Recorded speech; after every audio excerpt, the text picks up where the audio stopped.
বৃষ্টি কমে আসায় দেশের নদ নদীর পানিও কমতে শুরু করেছে, ফলে আগামী কয়েকদিনে বন্যা পরিস্থিতির উন্নতি হবে বলে আশা করছে আবহাওয়া বিভাগ ও বন্যা পূর্বাভাস ও সতর্কীকরণ কেন্দ্র। তবে স্মরণকালের নজিরবিহীন বন্যায় দেশের 11 জেলার 50 লাখ মানুষ পানিবন্দী ও ক্ষতির মুখে পড়েছেন। মারা গেছেন 18 জন। বন্যায় এখন পর্যন্ত 80 লাখ মানুষ ক্ষতির মুখে পড়েছেন। বন্যা কবলিতদের উদ্ধার কাজ, ত্রাণ ও চিকিৎসার জন্য প্রশাসন ছাড়াও সেনা, নৌবাহিনী কাজ করছে। দুর্গত মানুষের পাশে দাঁড়িয়েছেন শিক্ষার্থী সহ বিভিন্ন পেশা ও শ্রেণীর মানুষ। কুমিল্লার বন্যার সার্বিক পরিস্থিতি স্থিতিশীল থাকলেও গোমতীর বাঁধ ভাঙা পানিতে বেড়েছে বুড়িচং, ব্রাহ্মণবাড়িয়ার পানি। এতে এই দুই উপজেলায় বেড়েছে মানুষের দুর্ভোগ। গোমতী নদীর পানি আজও বিপদসীমার 81 সেন্টিমিটার উপর দিয়ে প্রবাহিত হচ্ছে। অনেক দুর্গত এলাকায় ত্রাণ পৌঁছানো যাচ্ছে না।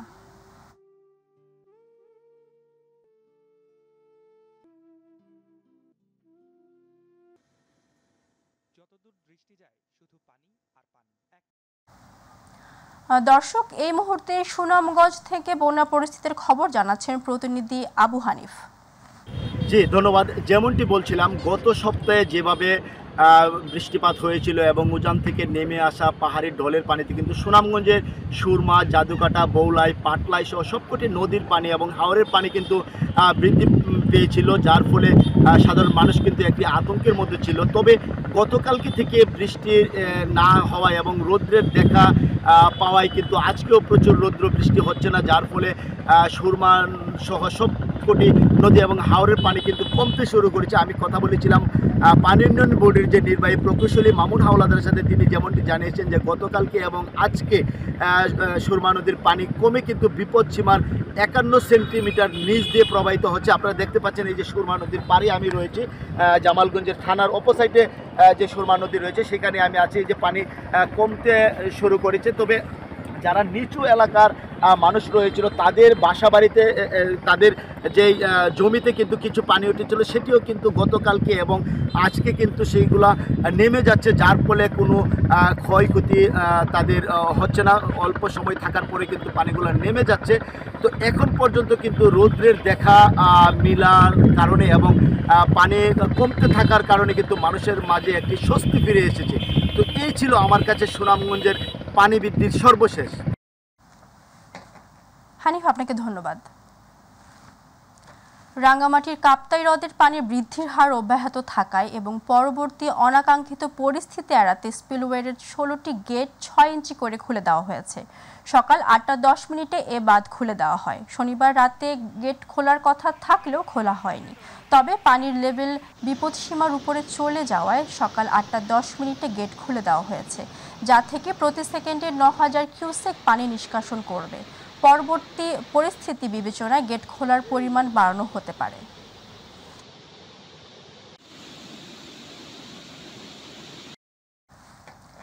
দেশে চলমান বন্যা পরিস্থিতিতে ঢাকা বিশ্ববিদ্যালয়ের টিএসসিতে বৈষম্য বিরোধী ছাত্র আন্দোলনের গণত্রাণ কর্মসূচির তৃতীয় দিনে শুধু বুথ থেকেই 2,25,47,470 টাকা সংগ্রহ করা হয়েছে। রাতে বৈষম্য বিরোধী ছাত্র আন্দোলনের পক্ষ থেকে তথ্য জানানো হয়। আজও চলছে ত্রাণ সংগ্রহ কর্মসূচি।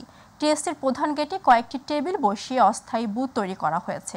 সেখানে ত্রাণ সামগ্রী ও অর্থ সহায়তা গ্রহণ করছে শত শত শিক্ষার্থী ও স্বেচ্ছাসেবী। গত বৃহস্পতিবার বন্যার্তদের জন্য গণত্রাণ সংগ্রহ কার্যক্রম শুরু করে বৈষম্য বিরোধী ছাত্র আন্দোলন।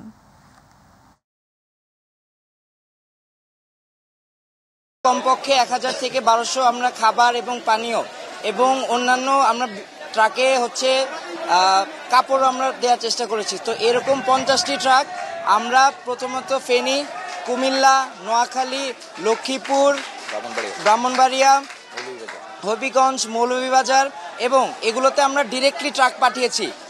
আজকে এখনো পর্যন্ত যতটুকু গোনা হয়েছে সেই ক্যাশ টাকাটা হচ্ছে 1,86,48,000 টাকা। ঢাকাবাসী সহ বিভিন্ন কোম্পানির যারা আছেন এইসব ব্যাপারে যারা কাজ করছেন তাদেরকে অনুরোধ জানাবো আমাদেরকে বেশি বেশি ত্রিপাল সংগ্রহ দিন। ত্রিপাল আমাদের খুবই জরুরি এবং তাঁবু, ত্রিপাল, তাঁবু, পার্টি এটি আমাদের জন্য অতীব জরুরি। দীর্ঘ 1 মাসেরও বেশি সময় ধরে বন্ধ থাকার পর আজ থেকে চালু হলো মেট্রো রেল।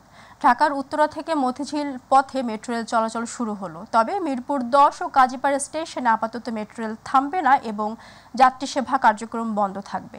সকাল 7:10 এবং 7:20 উত্তরা উত্তর মেট্রো রেল স্টেশন থেকে দুটি ট্রেন মতিঝিলের উদ্দেশ্যে ছেড়ে যায়। ট্রেনগুলো শুধু এমআরপি পাস ব্যবহারকারীরা চলাচল করতে পেরেছেন। 7:20 থেকে ক্রয় করা যাচ্ছে সিঙ্গেল জার্নি টিকিট। রাত 8:50 পর্যন্ত কেনা যাবে এই টিকিট। একই সাথে এমআরপি পাস ক্রয় এবং এমআরটি পাস টপ আপ করা যাবে। মেট্রো রেল পুনরায় চালু হওয়ায় নগরবাসীদের জীবনে ফিরে এসেছে স্বস্তি।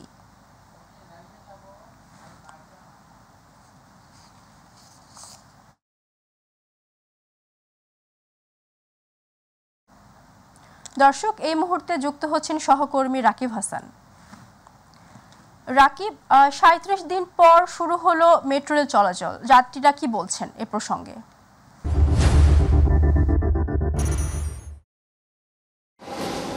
ধন্যবাদ মারজানা আপনাকে।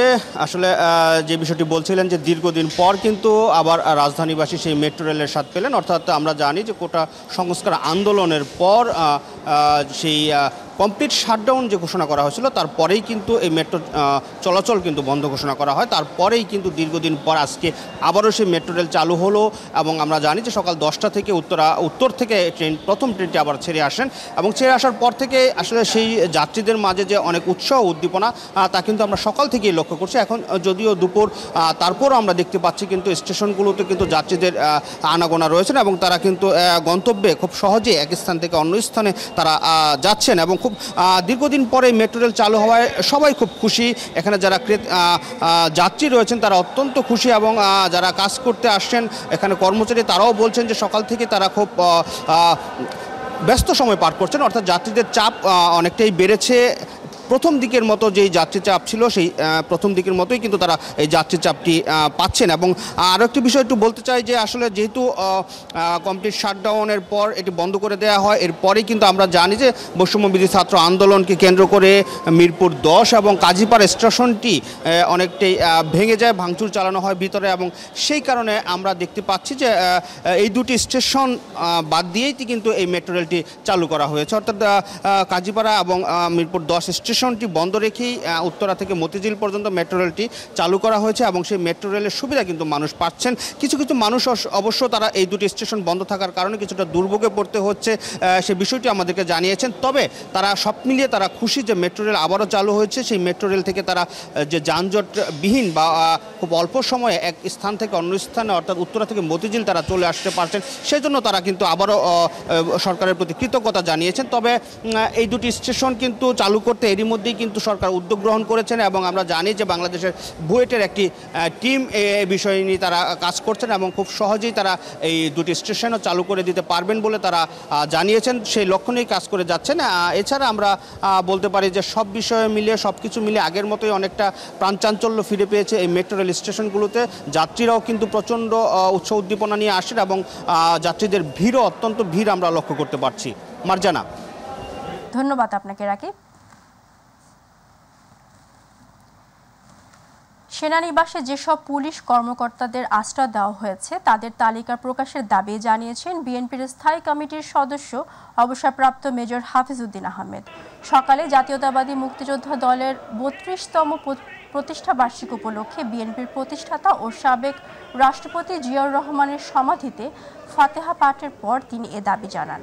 হাফিজ বলেন, এনজিও কর্মী ও বুদ্ধিজীবী নয়, ছাত্র আন্দোলনে যারা নেতৃত্ব দিয়েছে তাদের সমন্বয়ে সরকারের পরিধি বৃদ্ধি করতে হবে। 5ই আগস্টে ঐতিহাসিক বিপ্লব বিজয়ের পর সেনানিবাসে আশ্রয় নিয়েছে 622 জন। এরা প্রত্যেকে অপরাধী। দোষী ব্যক্তিকে সরিয়ে প্রয়োজন হলে এই যে উপদেষ্টা পরিষদ আছে সেখানে আরো ছাত্রদেরকে নেন, যারা বিপ্লবে অংশগ্রহণ করেছে তাদেরকে নেন। আমাদের বুদ্ধিজীবীদের আর প্রয়োজন নাই, যারা তাকিয়ে তাকিয়ে দেখে, দুঃসময়ে চুপ থাকে আর বিজয়ের পরে এসে ক্যামেরার সামনে দাঁড়ায়।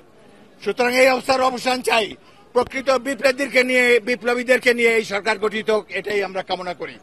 এবং অবিলম্বে যারা শেখ হাসিনাকে শক্তিশালী করেছে তারা যদি কেউ উপদেষ্টা পরিষদে থেকে থাকে সরিয়ে দেন, প্রশাসনে যারা আছে সরিয়ে দেন, বিপ্লবকে নিজের গতিতে চলতে দেন এবং আপনারা কেউ ভাববেন না যে বিজয় অর্জিত হয়ে গিয়েছে।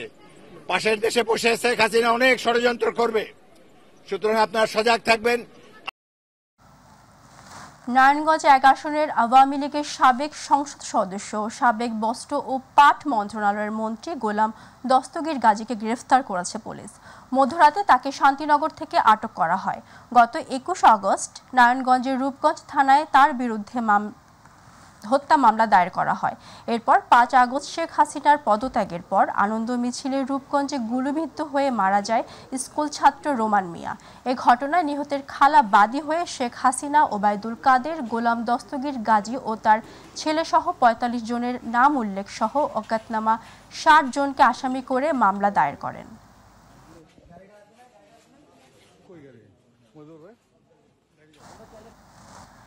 ১৯৯১ সালের জানুয়ারি মাস হতে ২০২৪ সালের জুলাই মাস পর্যন্ত রাষ্ট্রপতি সংবিধানের ৪৯ অনুচ্ছেদের ক্ষমতা বলে কতজনের কারাদণ্ড মওকুফ, দণ্ড স্থগিত বা হ্রাস করেছে তার তালিকা প্রকাশ ও প্রদানের জন্য লিগ্যাল নোটিশ পাঠানো হয়েছে।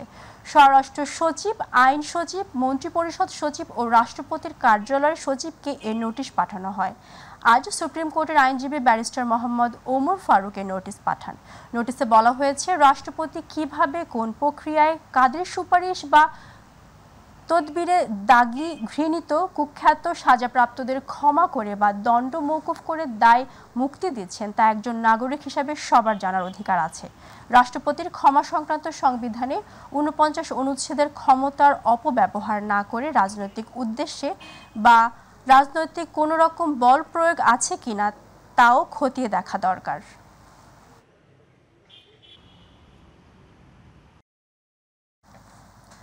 কোটা সংস্কার আন্দোলনে একচোখ হারিয়েছেন সিরাজগঞ্জের শাহজাদপুর উপজেলার জালালপুর ইউনিয়নের দরিদ্র মাছ বিক্রেতার সন্তান সিরাজুল ইসলাম। গায়ে বরে বেড়াচ্ছেন রাবার বুলেটের বহু স্প্লিন্টার। এক চোখে পৃথিবী দেখার পাশাপাশি স্বপ্ন দেখছেন বৈষম্যহীন একটি বাংলাদেশের। শাহজাদপুর প্রতিনিধি জাকারিয়া মাহমুদের রিপোর্ট, জানাচ্ছেন ইলিয়াস কমল। ছাত্র জনতার অভ্যুত্থানে স্বৈরাচার পতনের আগের দিন সিরাজগঞ্জের এনায়েতপুর থানার সামনে কর্মসূচি পালনের সময় পুলিশের গুলিতে আহত হয় সিরাজুল। পুলিশের ছোড়া রাবার বুলেটের স্প্রিন্টার সারা গায়ের পাশাপাশি লাগে বাম চোখেও। ঢাকা থেকে চোখের চিকিৎসা করালেও এক প্রকার অন্ধই সিরাজুলের বাম চোখ। সন্তানের এমন অবস্থায় পাগল প্রায় তার বাবা মা। জানি চলার মতো তৌহিদ করে দেয়, হেরা জানি শিক্ষিত বেটা, আমি কিছু চাই না, আমার বেটাটা জানি কর্ম করে আইনা আমার পাশে দাঁড়াইতে পারে, জান্নাতবাসী করে। আর যারা অসুস্থ আছে আপনাদের মাধ্যমে বলি সবার জন্য দোয়া করেন, তারা জানি সুস্থ হয়, সবাই জানি যার বাবার পাশে দাঁড়াইতে পারে।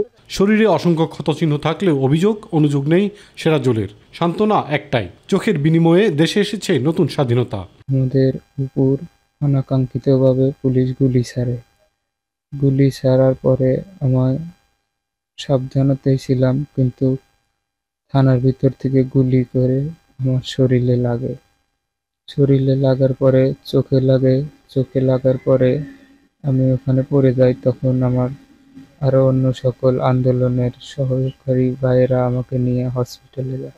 নিজেদের বিসর্জন দেওয়া এই তরুণদের প্রত্যাশা ভবিষ্যতের বাংলাদেশে যেন আর কেউ বৈষম্যের শিকার না হয়। ইলিয়াস কমল, মাই টিভি। ভাইরাসজনিত জুনোটিক রোগ মাঙ্কিপক্স ১৯৫৮ সালে ডেনমার্কের একটি ল্যাবে বানরের দেহে সর্বপ্রথম শনাক্ত হয় এই রোগ।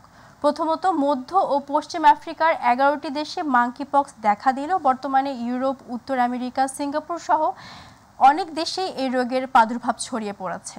তবে মানবদেহে কেন মিলছে এমপক্স? আমিনা হীরাকে সাথে নিয়ে আতিকুর রহমান তিতাসের রিপোর্ট।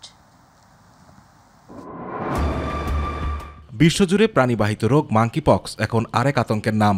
জনস্বাস্থ্যে তাই জরুরি অবস্থা জারি করেছে বিশ্ব স্বাস্থ্য সংস্থা। প্রায় ১১৬টি দেশে মিলেছে মাঙ্কিপক্স বা এমপক্সের অস্তিত্ব।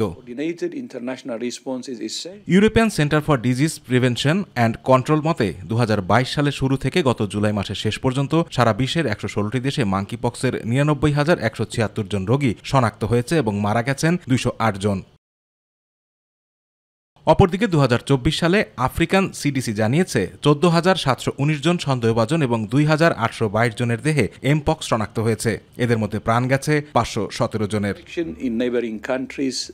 স্বাস্থ্য অধিদপ্তরের রোগ নিয়ন্ত্রণ শাখার তথ্য মতে এমপক্সে আক্রান্ত বানর থেকে ইঁদুর, কাঠবিড়ালি, খরগোশ সহ পোষা প্রাণীর মাধ্যমে এই রোগ ছড়াতে পারে মানবদেহে। তবে মানুষ থেকে মানুষের মধ্যেও ছড়ায় এমপক্স। মাঙ্কিপক্স নিয়ে বিস্তারিত তথ্য অনেকেই না জানায় এই রোগ নিয়ে শঙ্কা থেকেই যাচ্ছে বলে মনে করেন বিশেষজ্ঞ চিকিৎসক আয়েশা আক্তার। এটা একটা ভাইরাস জনিত রোগ এবং এটা এমন না যে রিসেন্টলি পাওয়া যাচ্ছে। আমরা কিন্তু 2022 সালে কিন্তু একবার সতর্কতা জারি করেছিল WHO এবং 23 সালে সেটা কিন্তু উঠে নিয়েছিল। আবার 24 সালে কিন্তু এখন জানেন যে অ্যালার্ট জারি করেছে এবং সারা বিশ্বের জন্য। এটা মেনলি আসলে আফ্রিকা দেশগুলোতে, ইউরোপ কান্ট্রিগুলোতে আসলে বেশি পাওয়া যাচ্ছে, যদিও এখনও পর্যন্ত বাংলাদেশে কিন্তু পাওয়া যায়নি। তারপরেও কিন্তু আমাদের স্বাস্থ্য ব্যবস্থাপনার মধ্যে প্রতিটা হাসপাতাল, জেলা উপজেলা পর্যায়ে কিন্তু আমরা প্রস্তুত আছি। শরীরে ভাইরাস প্রবেশের পর সপ্তাহখানেকের মধ্যেই এমপক্সের নানা লক্ষণ প্রকাশ পায় মানবদেহে। যদি মনে করে তার সিমটম যদি এরকম উপসর্গ দেখা দেয় যে মাথা ব্যথা করছে অথবা জ্বর আসছে অথবা কোনো লিফ নোড ফুলে যাচ্ছে অথবা তার র্যাশ দেখা যাচ্ছে, সেক্ষেত্রে তাৎক্ষণিক পরামর্শ নিতে পারবে। সবাইকে বলে আতঙ্কিত হবেন না, সতর্ক হবেন, সচেতন হবেন যাতে এই রোগটা কারোর মধ্যে ছড়িয়ে না পড়ে। এমপক্স নিয়ে আতঙ্কিত না হয়ে লক্ষণ থাকলেই দ্রুত স্বাস্থ্য অধিদপ্তরের হটলাইনে যোগাযোগের পরামর্শ দেন ডক্টর আয়েশা আক্তার।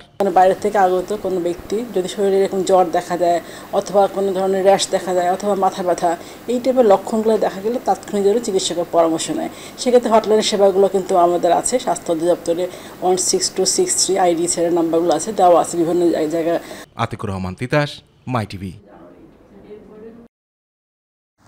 দর্শক, এবারে বাণিজ্য সংবাদ। দেশের স্বনামধন্য শিল্প গোষ্ঠী আকিস বেকার্স লিমিটেডের এ প্রিমিয়ার ব্র্যান্ড বেক্সম্যান বিস্কিটস দেশের সংকটময় পরিস্থিতিতে সব সময় দেশ ও দেশের মানুষের পাশে থাকে বেক্সম্যানস। বন্যার এই পরিস্থিতিতে পাশে এসে দাঁড়িয়েছে বেকম্যানস। মুহূর্ত এখন বন্যার্তদের পাশে থাকার ক্যাম্পেইন নিয়ে বেকম্যানস ফেনী, নোয়াখালী, লক্ষ্মীপুর, কুমিল্লা সহ আশেপাশের অঞ্চলসমূহে ত্রাণ বিতরণ কর্মসূচি শুরু করেছে। বিগত বৈষম্য বিরোধী ছাত্র আন্দোলনও বেকম্যানস মুহূর্ত এখন পাশে থাকার ক্যাম্পেইনের ব্যানারে সকলের পাশে ছিল জরুরি অ্যাম্বুলেন্স ও মেডিকেল সেবার মাধ্যমে।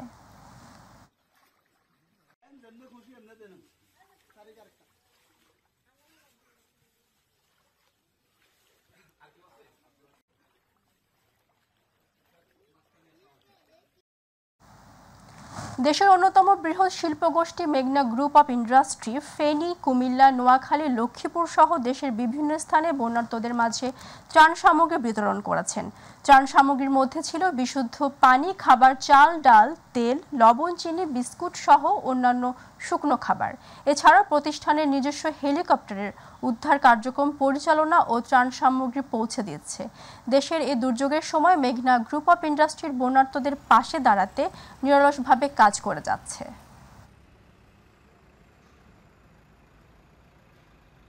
দর্শক, এ ছিল মাই টিভি সংবাদ। এতক্ষণ সঙ্গে থাকার জন্য ধন্যবাদ। এছাড়া মাই টিভির সংবাদ পেতে আপনারা ভিজিট করতে পারেন youtube/mytvbdnews।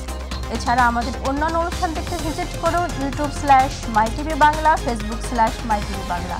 পরবর্তী সংবাদ দেখার আমন্ত্রণ জানিয়ে বিদায় নিচ্ছি আমি মার্জানা শক্তি। আল্লাহ হাফেজ।